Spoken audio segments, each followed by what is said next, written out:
Oi, tudo bem? Como que vocês estão? Bom, meu nome é Sofia, eu sou professora Sofia Medina de Alencar Palomares e hoje nós vamos falar um pouquinho sobre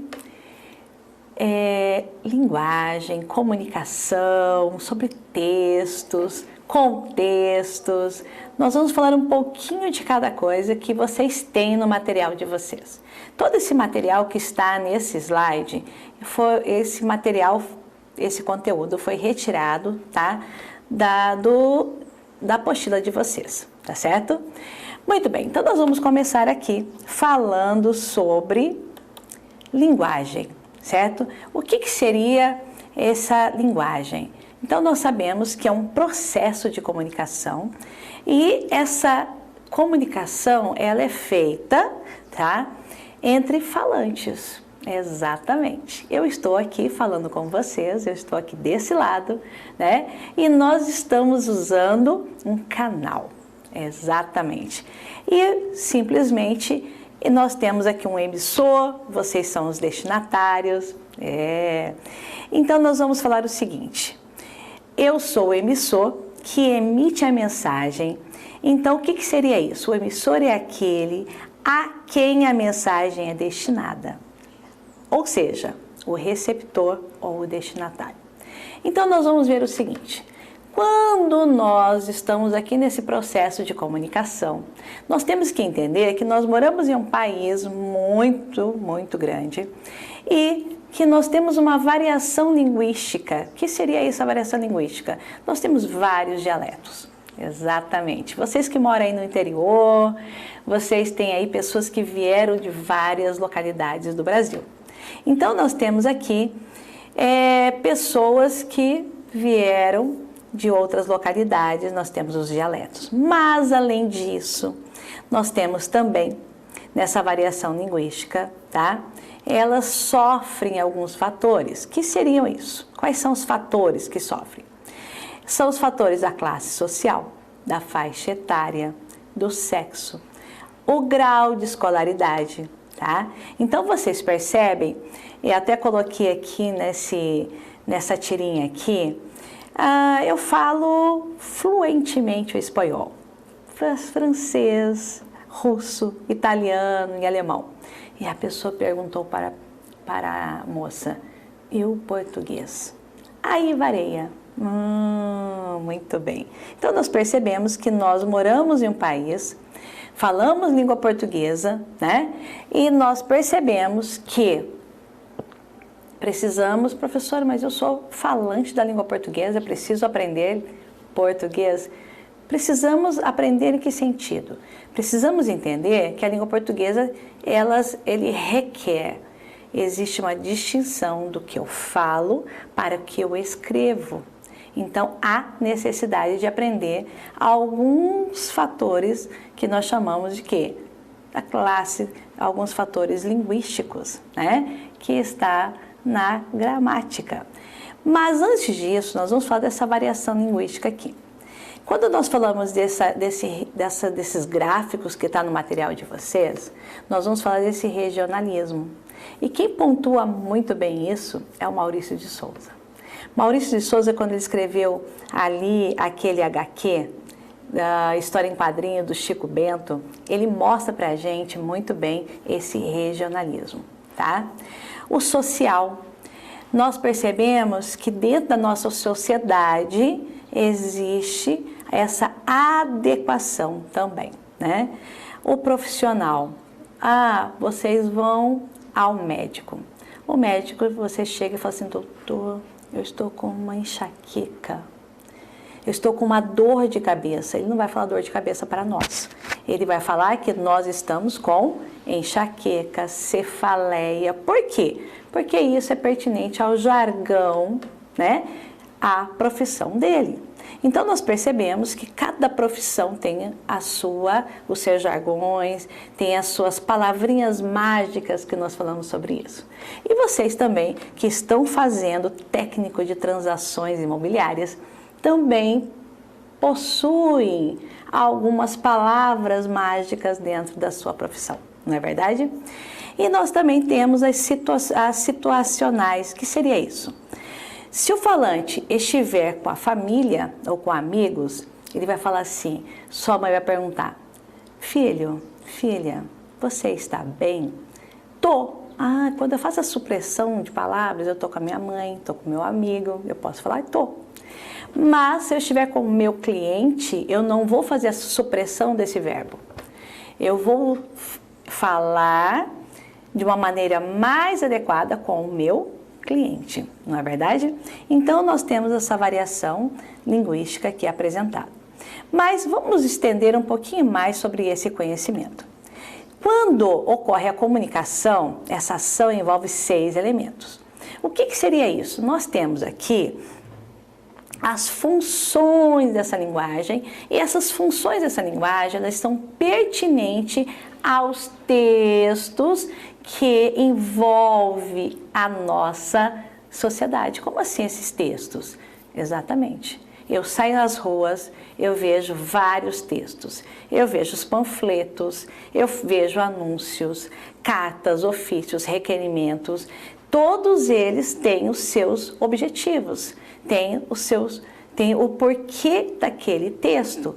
Então, nós estamos permeados, a nossa sociedade está permeada de textos.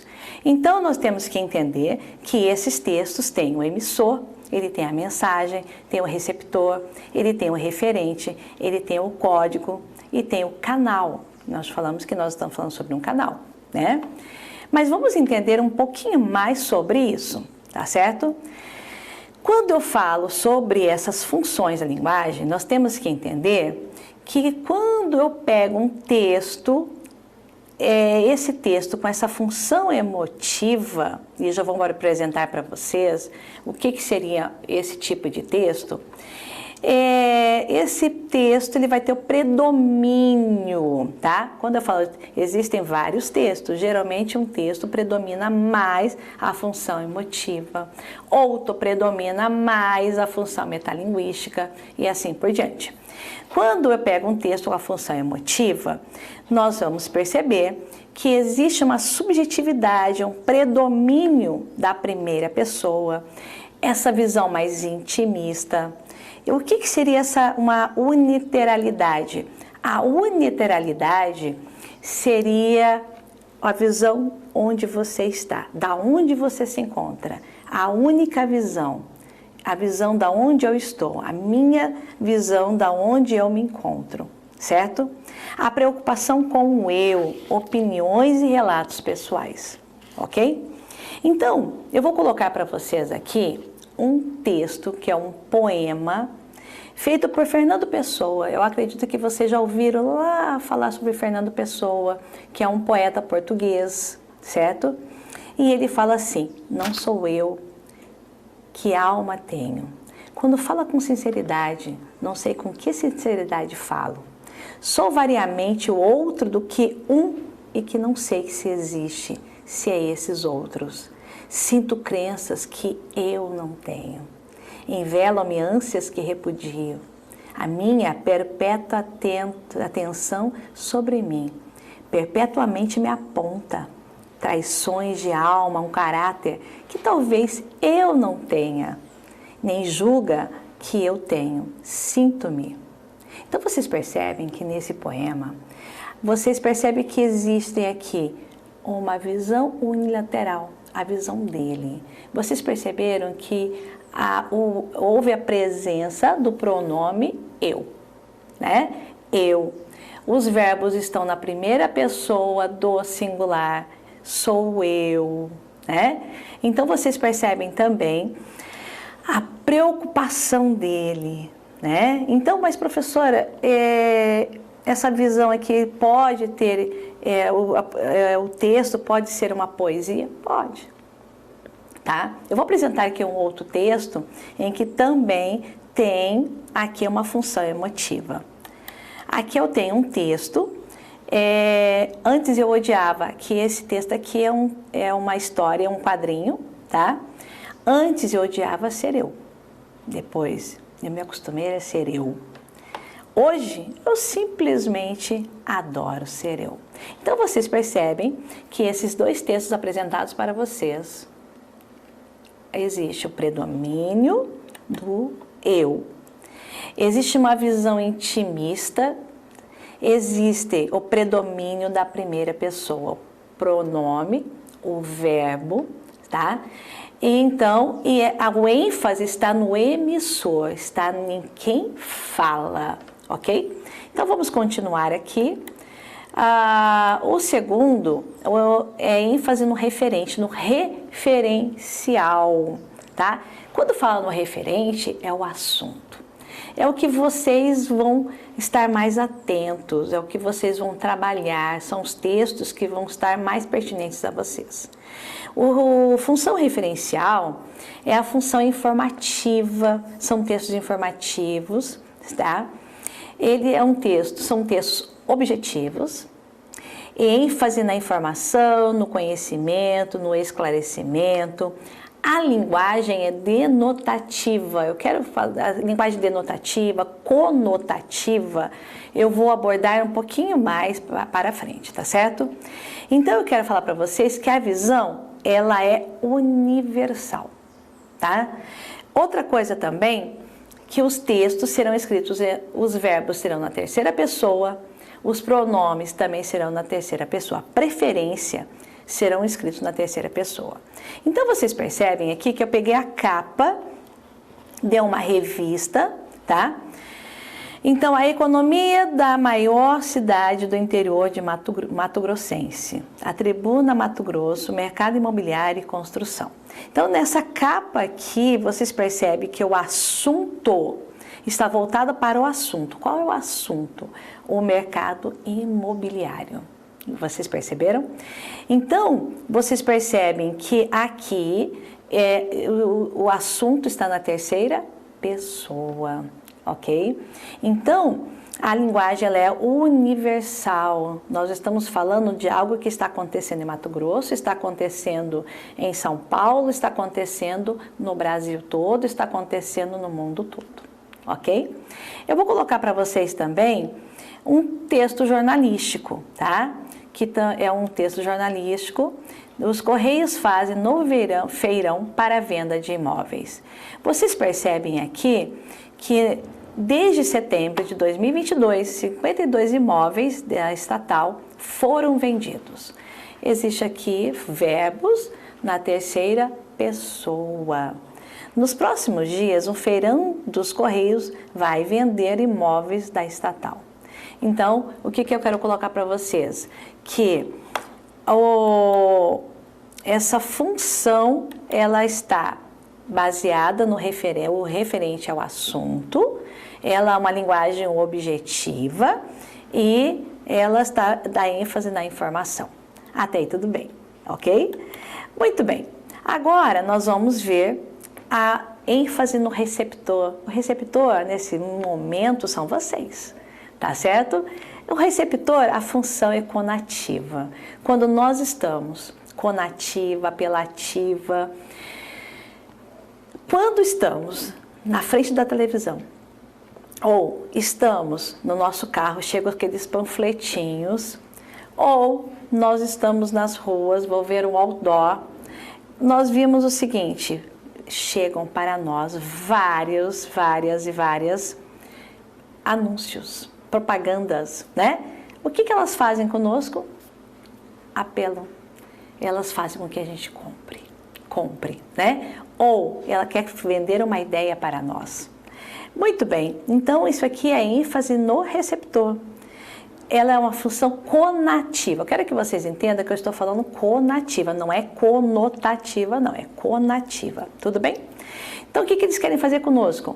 Mudar hábitos, influenciar, convencer, persuadir, ordenar, convidar, apelar, sugestionar. E vocês percebem que os verbos estão no modo imperativo. Compre, faça, alugue, vendo-se. Então vocês percebem que o verbo, ele está no modo imperativo. Eu gosto muito dessa propaganda aqui, compre batom, né?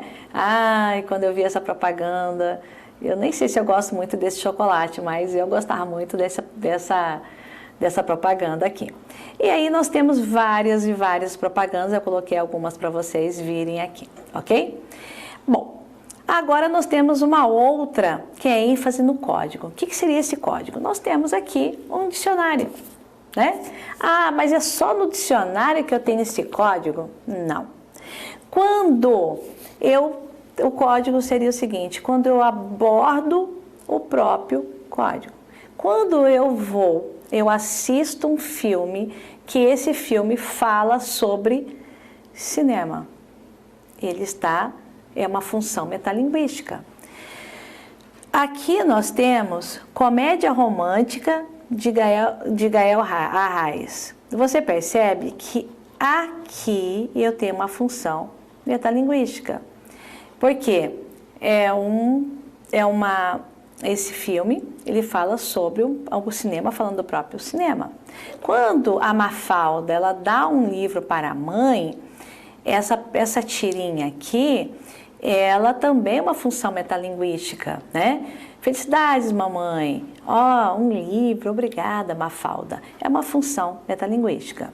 Então, eu tenho um poema aqui também, feito por Carlos Drummond de Andrade. Gastei 1 hora pensando em um verso. Que a pena não quer escrever. No entanto, ele está cá, dentro, inquieto, vivo. Ele está cá dentro e não quer sair. Mas a poesia deste momento inunda minha vida inteira. Então vocês percebem que neste poema, a função de Carlos Drummond de Andrade é falar sobre ou escrever um poema. Então a função, além da função poética, ele também está fazendo a função metalinguística. Ele está falando do escrever um poema, tá certo? E também, em 1898, um grande pintor aqui, o Escher, ele morreu em 1972, e se eu pedir para que vocês fossem olhar essa pintura, o Escher, ele se desenha. Ele se desenha aqui. Você percebe que a mão direita está terminando de desenhar o braço esquerdo, né? Então você percebe o que eu posso tirar, quais são os elementos, o que eu posso dizer sobre essa pintura, certo? Então, quando eu falo do próprio código, eu estou fazendo a função metalinguística, tá certo? E agora nós vamos falar sobre a função fática. Ah, essa função é muito legal. Essa função é o que eu mais gosto. É aquela que a gente chega perto num ponto de ônibus e fala assim, oi, tudo bem? E aí? Mas tá quente hoje, né? Olha, será que vai chover? Ah, você nem conhece a pessoa, mas você já começa a abordar, você já começa a criar assim um certo diálogo para passar o tempo, não é? Então essa função, nada mesmo mais, é a função fática, tá? Quem que não já brincou já fez aquele telefone sem fio?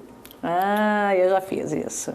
E eu peguei aqui uma propaganda da Batata Premium, certo? Também é uma propaganda, mas não é da Batata Premium aqui, eu criei uma fala. E aí, cara, tudo bem? Tudo, e lá? Indo, tipo assim, né?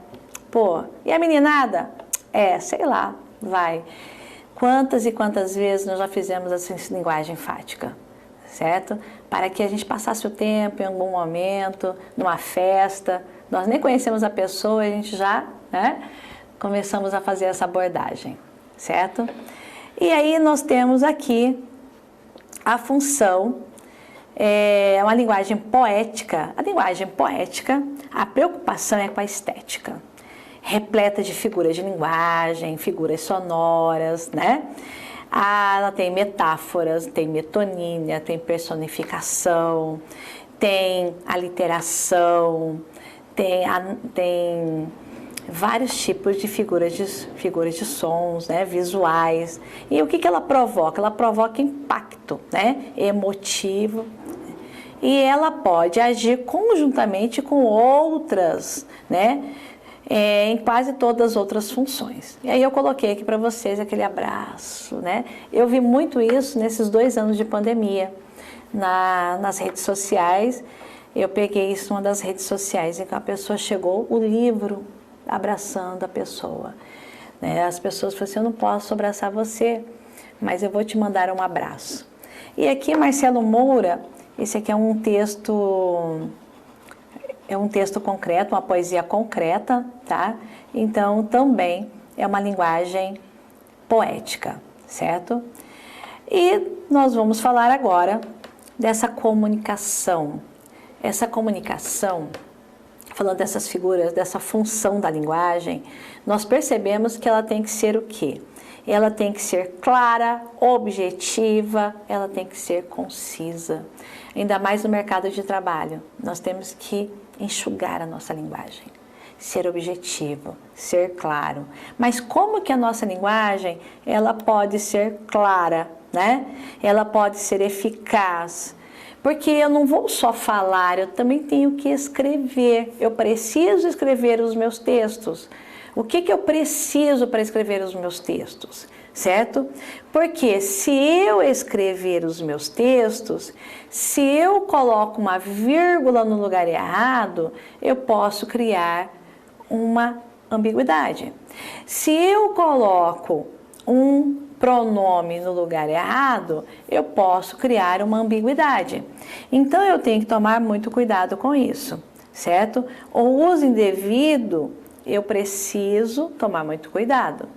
Então, os problemas decorrentes de falha na estruturação das frases, da incoerência, porque nós temos que perceber que quando eu faço a minha frase, quando eu formulo o meu parágrafo, quando eu formulo o meu texto ele tem que ser coeso.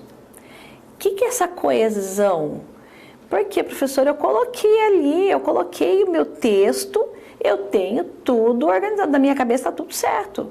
Mas quem é o meu leitor? O meu leitor, ele vai entender o que eu escrevi? Então, é isso que eu tenho que tomar muito cuidado, tá? Então, nós vamos ver que eu preciso, certo? Ser menos redundante. Eu tenho que escrever com menos adjetivação, menos adjetivos, usar frases mais curtas, tá? Eu posso muito bem colocar pontuação no lugar devidamente, usar menos vírgulas, ser mais eficiente nas minhas redações, mas como fazer isso? Não é verdade? Então, nós vamos ver isso aqui um pouquinho, tá? Eu coloquei aqui para vocês algumas frases em que, se eu colocar uma disposição das palavras, uma adisposição das palavras, eu posso criar uma frase com incoerente. Vamos ver. Estamos liquidando pijamas para homens brancos. Precisa-se de babá para cuidar de criança de 17 a 25 anos. Vende-se cobertores para casal de lã. Então, eu tenho que tomar muito cuidado se eu vou fazer uma propaganda. Então, eu tenho que verificar essa disposição das palavras. As palavras estão nos lugares corretos. Eu preciso de uma babá. Essa babá, ela vai cuidar de criança de quantos anos? Essa babá, ela tem que ter quantos anos, mas eu vou colocar onde essa idade dessa babá. Então, eu tenho que tomar muito cuidado com isso, ok? Muito bem. E aí nós vamos ver o seguinte, você percebe que agora nós vamos ver que vocês são pessoas que estão partindo para uma comunicação empresarial. E nessa comunicação empresarial, a comunicação de vocês, elas devem partir para uma norma mais formal, uma norma mais culta, tá? Nessa norma mais culta, ela deve ser mais objetiva, mais clara e mais concisa, tá? Falar com mais objetividade. Logo, a necessidade de colocar, o que é concatenar as ideias? Ter coesão, colocar os conectores. O que seriam os conectores, professora? As conjunções, os advérbios, as preposições, os pronomes nos lugares corretos. É isso que vocês vão, né, pensar. Como que eu vou escrever o meu texto? Ok? Então, as relações de sentido de um texto são manifestadas por uma categoria de palavras, que nós chamamos de elementos de coesão. Dentre eles, esse elemento de coesão pode ser citadas as preposições. Quais são as preposições mais comuns, né? A, de, para, com, por, etc. As conjunções que, para, que, quando, embora, mas, e, ou, né? E etc. Os pronomes, ele, ela, seu, sua, este, esta, esse. Os advérbios, né? Aqui, aí, lá, né? E assim por diante. De maneira geral, esse texto é a construção de enunciados verbais e não verbais, ligadas por elementos coesivos. Quando eu falo coesivos, eu estou falando de coesão. Eu estou falando que eu vou concatenar as minhas ideias, ok? E eu tenho que, quando eu uso com certa prudência, eu vou deixar o meu texto coerente. Exatamente isso, tá? E lembrando, na língua portuguesa, quando eu faço isso, eu tenho que pensar que eu tenho que todo o meu texto, eu vou trabalhar dentro de um contexto. Como vocês estão trabalhando na área das transações imobiliárias, então vocês estão dentro de um contexto, ok? Muito bem.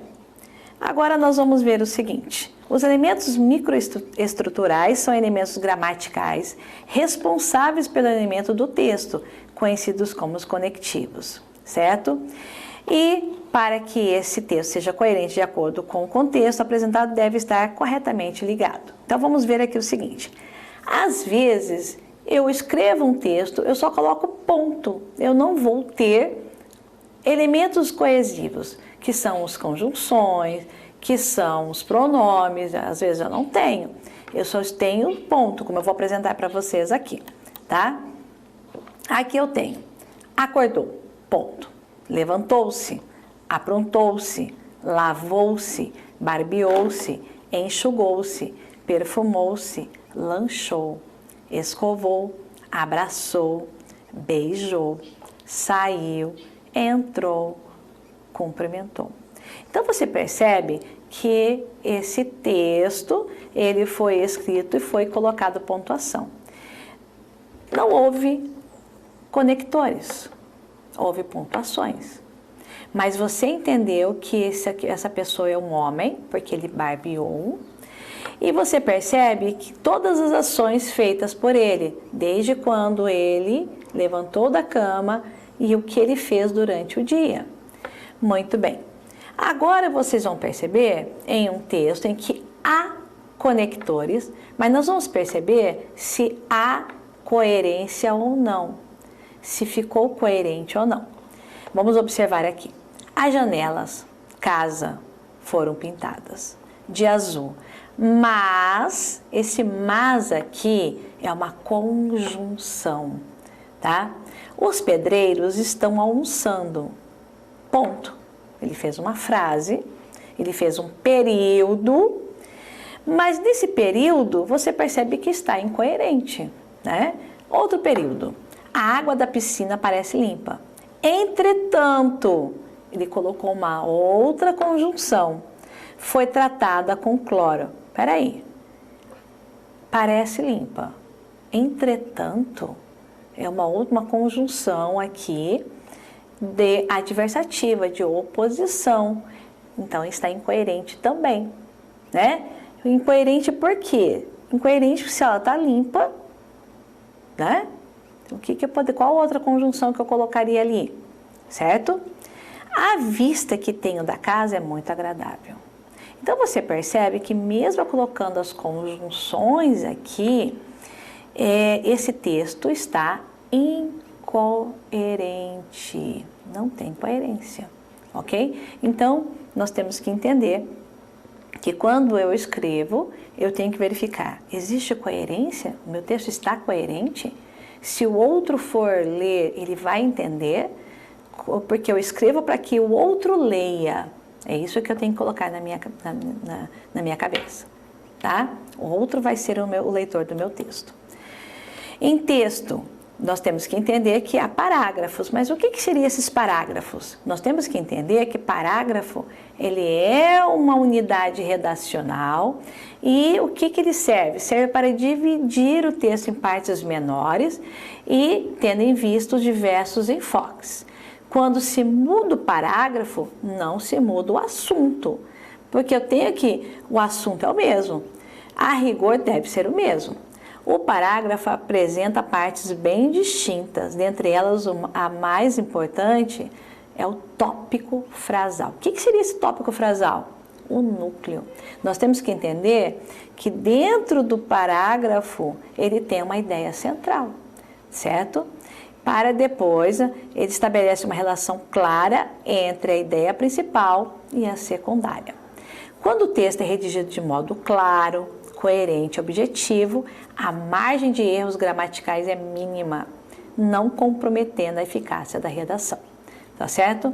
E aí nós vamos ver o seguinte, professora, mas para eu fazer o meu parágrafo, eu tenho que entender que dentro dessa frase nós temos que entender que existem frases verbais, frases nominais, isso eu tenho certeza que vocês já sabem, não há necessidade, eu só coloquei aqui, porque lá na apostila de vocês tem a frase, nós temos frases nominais, socorro, silêncio, né? Frase nominal.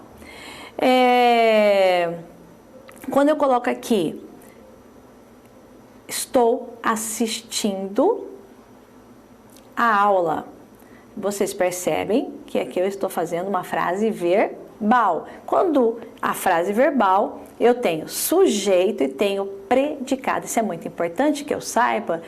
Por quê? Porque existe uma relação. Quando eu vou colocar a minha pontuação, a vírgula, o ponto final, é muito importante que eu entenda que existe um sujeito e existe um predicado. É muito importante isso, ok?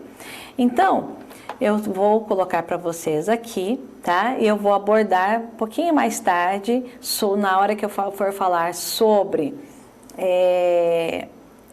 especificamente sobre vírgulas, e eu vou falar um pouquinho sobre sujeito e predicado para vocês, ok? Aí eu vou colocar aqui, falando sobre gêneros textuais e tipos textuais, tá? Quando falamos sobre funções da linguagem, eu mostrei vários textos para vocês. Aqueles textos que foram colocados para vocês, nós chamamos de gêneros textuais. Por que gêneros textuais? Porque esses textos, eles são produzidos no nosso cotidiano com características comuns. Propagandas, reportagens, têm características comuns. São facilmente identificados, né, e relacionados às nossas práticas sociais. Exatamente isso. E o mesmo acontece com outras estruturas de gênero. Então, nós temos aqui carta, recibo, bula. Vocês identificam rapidamente. Eu vou ao médico, o médico vai me dar uma receita. É óbvio que eu não vou confundir aquela receita do médico com a receita culinária. São duas coisas diferentes. Por quê? Porque são características diferentes, não é verdade? Então, nós vamos perceber que os gêneros estão ligados a outra estrutura, as quais organiza e apresenta determinadas composições linguísticas. Quando eu falo linguísticas, nós vamos perceber que essas composições têm como características predominantes as estruturas morfossintáticas. Morfossintáticas, professora? Sim. Quando eu falo morfossintáticas, eu estou falando que dentro da frase, ela vai ter o sujeito, o predicado, tipos de predicado, elas vão ter aquela função, ela vai variar de acordo com a função da situação em que se encontram, né? Elas vão ter aquelas características todas, ok? Ao contrário dos gêneros textuais, nós vamos falar dos tipos de textos. Eu vou apresentar aqui 3, que textos descritivos, textos narrativos e o dissertativos, mas existem os injuntivos e o dialogal, tá? Que eu vou colocar para vocês aqui, narrativo, descritivo, argumentativo, expositivo e injuntivo, ok? Mas eu vou colocar 3 para vocês daqui a pouquinho, tá? E aí nós vamos falar o seguinte, para que eu possa fazer meu texto, a minha adequação vocabular, existe também, para eu fazer a minha comunicação, eu preciso ter um domínio do meu vocabulário. Exatamente, porque a língua portuguesa, eu vou falar assim, eu vou assistir uma sessão, né? Eu vou ao cinema e vou assistir uma sessão. E aí? Eu vou escrever sessão com 2 S's, sessão com C cedilhado, e aí? Como que eu vou escrever aquela sessão, né? Então, às vezes me pega, e agora? Certo? Eu coloquei aqui para vocês que esse domínio do vocabulário é muito importante, tá? Para na escrita do meu texto. Nós estamos falando tudo isso para que nós possamos entender que tudo gira em torno da escrita. Escrita de quê? Carta comercial, requerimento, ofícios, exatamente. Certo? Então, nós vamos perceber aqui, o domínio do vocabulário varia de pessoa para pessoa, e é através dessa troca que se adquire novas experiências e novos vocábulos, redefinindo o vocabulário que se tem. E esse vocabulário está de acordo com inúmeros fatores sociais, profissionais, de região, de escolaridade, de idade, culturais, enfim. Desse modo, cada grupo de pessoas apresenta um vocabulário próprio, que pode coincidir ou não com o do outro grupo. Por isso que há necessidade de se adequar ao meio que se vai interagir. Muitas vezes surgem dúvidas ao se deparar com vocábulos diferentes, distintos, mas com grafia e pronúncia semelhantes. Bom, vocês não são professores de língua portuguesa para falar o que é homonímia, o que é paronímia. Mas o que acontece? Existem frases que eu coloquei aqui para vocês, acerca de, né? Que quer dizer sobre, a respeito, e eu coloquei uma frase aqui. A coordenadora do Centro de Ensino do CETEPS falou acerca do curso. Esse acerca, esse azinho juntinho aqui, ele quer dizer a respeito do curso. Exatamente. Quando eu coloquei esse a separado da palavra cerca, acerca de, eu estou falando de distância, certo? E eu coloquei aqui, CETEPS fica a cerca de 20 quilômetros do Arena Pantanal. Então eu falei que o local onde vocês estudam fica alguns quilômetros distante da Arena Pantanal. Eu fiz não sei se fica tudo isso não, tá? Faz de conta que fica mais ou menos isso, tudo bem? E esse A com H, toda vez que vocês imaginarem A com H, ou ele vai dar o verbo haver, e ele vai dar uma ideia de tempo decorrido, acerca de, faz aproximadamente tanto tempo, há cerca de 2 anos, nos deparamos com a pandemia. Toda vez que vocês virem A com o verbo haver, A com H, ele vai dar tempo decorrido, tempo que se passou, tá certo? Muito bem. E aí nós vamos ver o seguinte, temos uma propaganda, temos uma tirinha aqui, e a Mônica fala para o Cascão, ônibus tem assento? Tem, ônibus tem assento, tá? Para que vocês tenham assim, um entendimento, o ônibus é uma proparoxítona, Exatamente. E aí, Cascão, muito bem resolvido, amo.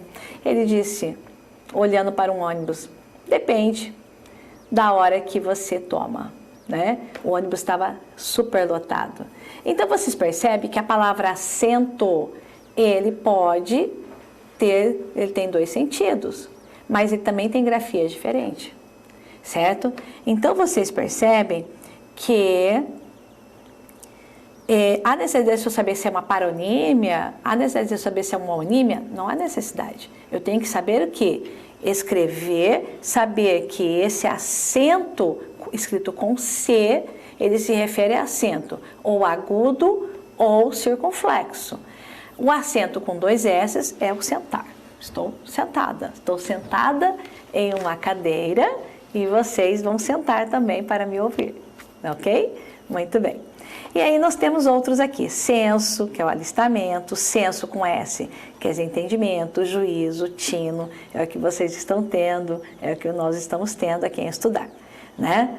Muito bem, aí tem serrar, eu gosto muito das redes sociais, porque aparece algumas tirinhas, quando você quer saber sobre serrar, aí ele coloca uma pessoa ali serrando, vem de serrote, serra, né? Serrote com S. Eu acho muito legal. Serrar, aí tá fechando a porta, serrar, é muito bacana. Aí nós vamos ver o seguinte, eu vou passar aqui, esse aqui é muito importante, eu quero que vocês prestem bem atenção sobre expressão literária e não literária da linguagem, ok? A expressão denotação, palavra com significação restrita, palavra com sentido comum do dicionário, palavra usada de modo automatizado, linguagem comum, tá? O que quer dizer isso?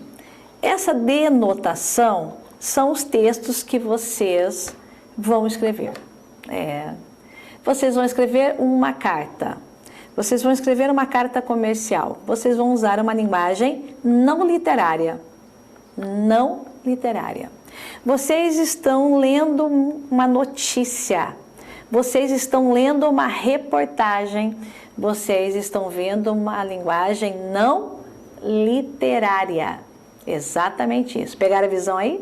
Exatamente, é não literária, tá? Por quê? Porque ela tem uma significação restrita. Quando você fala flor do jardim, é aquela flor mesmo, tá? É aquela flor que você pega, você... Ai, que cheiro aquela flor. É aquela significação. Quando você fala flor, você vai lá, o que significa flor? Você pega o dicionário e você vai lá na letrinha F e você olha, flor. Aí você vai e você olha o que significa a palavra flor. Exatamente isso, tá? Então, linguagem denotativa ou denotação é uma linguagem não literária. Tudo bem? E quando você fala conotação, quando você fala conotação, vocês falam palavras com significação ampla. Aqui que nós usamos as figuras de linguagem. Palavras cujo sentido extrapola o sentido comum.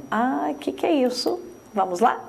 Palavras usadas de modo criativo.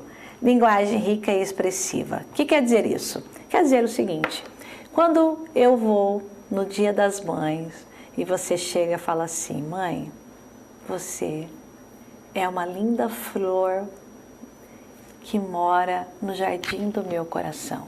Opa, vocês perceberam que a significação é ampla. Vocês percebem que extrapolou o sentido comum, né? Sua mãe é uma flor? Sua mãe tem aquele desenho de flor, mas para você ela é. Não é verdade? Então, ela foi usada de modo criativo, ela tem uma linguagem rica, expressiva, tá? Então, vocês vão ver que nessa linguagem conotativa, é conotativa, lembra que eu falei para vocês? Tá? Nessa linguagem conotativa, ela vai estar na literatura literária, ela vai estar presente nas fábulas, elas vão estar presentes nos contos, nas crônicas, elas vão estar presentes nas poesias, elas vão estar presentes até mesmo nas propagandas. Exatamente, muitas propagandas, elas se apropriam, tá, da conotação, ok? Muito bem. E aí nós vamos ver aqui sobre um poema de Casimiro de Abreu. Quem dera que sintas as dores de amores que louco senti. Casimiro de Abreu, um poeta romântico, tá? É uma linguagem conotativa, é também conhecida como linguagem literária, ou seja, um texto literário é aquele que predominam as múltiplas interpretações, a conotação das palavras.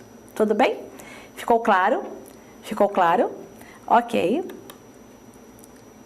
E aí eu tenho aqui a educação, principalmente da infância, determina as oportunidades que os cidadãos terão para garantir o futuro.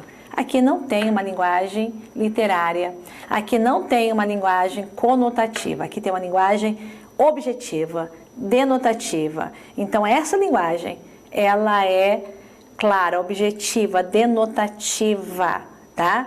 Essa linguagem aqui, ok? Então nós vimos que a linguagem denotativa é também conhecida como linguagem não literária, ou seja, um texto não literário é aquele que predomina os sentidos reais, próprio das palavras, a denotação. Onde que eu vou encontrar? Eu vou encontrar na reportagem, eu vou encontrar nas notícias, eu vou encontrar nas cartas, nos ofícios, tá? Então eu vou encontrar essa linguagem denotativa. Tudo bem? E aí nós vamos ver o seguinte, vamos ver um pouquinho mais aqui, denotação e conotação. As flores lindas da primavera já aparecem, denotação. Mulheres são frágeis, flores, conotação. Os cães ferozes latem pouco, denotação. Pobres ladrões, cães da noite perdida e vã, conotação. O seu olhar ilumina toda esperança eterna, conotação. A luz que ilumina o dia é natural, denotação. Meu coração é uma escola de samba, conotação. O amor hoje parece fosco, conotação. Vocês perceberam que a palavra hoje é um advérbio. Desculpa, advérbio. O advérbio, ele está entre vírgulas, tá? Por quê? Porque ele está no meio da minha frase, tá? Então eu tive que colocá-lo entre vírgulas. Se ele estivesse aqui no início da minha frase, eu não precisaria colocar vírgula, porque ele é um advérbio simples. Mas como foi posto no meio dessa frase, eu tive que colocá-lo entre vírgulas. Nesse adjunto nós chamamos de adjunto adverbial porque está na frase, na morfossintática, tá? Quando eu faço essa análise dessa frase aqui, tudo bem? Nesse adjunto adverbial de tempo, ok? Muito bem. E aí nós temos um outro panfletinho aqui, Deus odeia o racismo. E aí a pessoa colocou, e você? Fez um panfleto, panfletou, tá? Fez um evangelho, voltamos ao evangelho e colocou esse panfleto e esqueceu, gente, tá? Esqueceu aqui esse ezinho aqui. Ele colocou como se fosse uma aditiva, tá? É uma aditiva e colocou, e você? Então, dá a entender que Deus odeia o racismo e odeia a pessoa também, né? Muito bem. Outro, tô vendendo meu filho, não usa mais valor R$150 e entrega. Ele vende o filho e entrega por R$150, tá? Então, você percebe a má colocação da frase, e a falta da vírgula também, tá? Silêncio.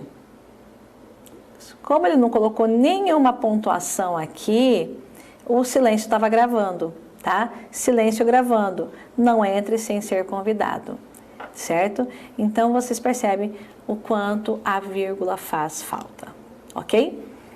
Muito bem, agora nós vamos falar sobre texto publicitário. Então, nós vimos um pouquinho sobre gramática, falamos um pouquinho sobre texto, vamos falar um pouquinho sobre textos publicitários. O texto publicitário, pela sua especificidade, ela tem que ser uma redação criativa, original, né?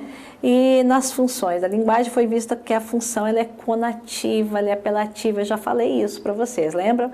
Compre batom, compre, alugue, né?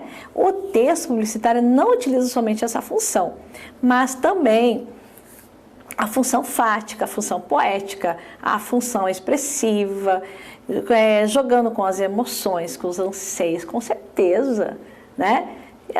Eu tô ali precisando alugar uma casa. Opa, a pessoa vai, olha, eu tô alugando, chegou, eu preciso daquela casa, eu tô vendendo aquela casa. Gente, aquela casa dos meus sonhos, é isso aí. Então vocês percebem que a propaganda, ela tornou-se um meio poderoso de difusão dos hábitos de consumo, exatamente. E não só de produtos, mas também de conceitos, de ideias. A redação publicitária é diferente das outras, pois o redator, o escritor, né, vai utilizar da linguagem e também a imagem. A imagem também é muito importante, certo?